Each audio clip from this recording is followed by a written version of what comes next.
Hoy vamos a hacer un tutorial de cómo hacer gelatina.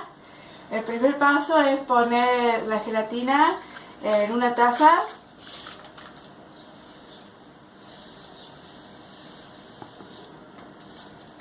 Después poner agua caliente. No mucho.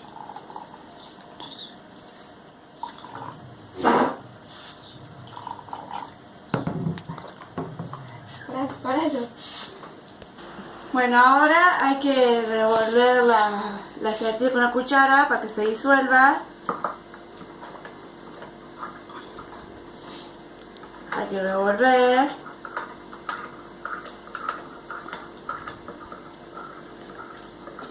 Acuérdense que pueden seguirnos en nuestras redes sociales, que la vamos a dejar en nuestra página, que es Mi Cocina Web, que ahí tienen recetas de carne, pueden buscar su restaurante.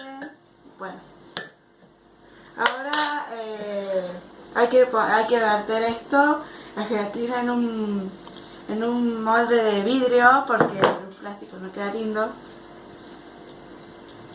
Despacito.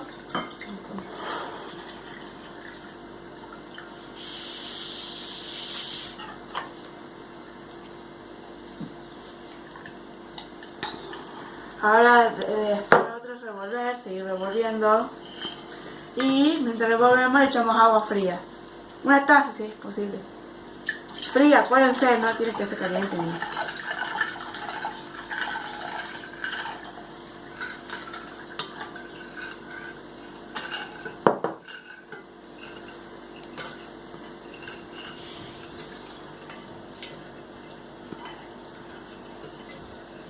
Cuando se disuelva bien hay que poner en la heladera máximo 2 horas o 1 hora, como yo estoy haciendo ahora.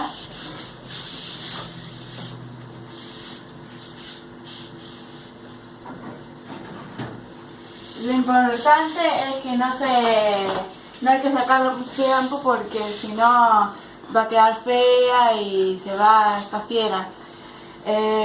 Bueno, después en nuestra página le vamos a mostrar la gelatina terminada. Gracias por este video y abajo pueden puntuarnos o dejar un comentario.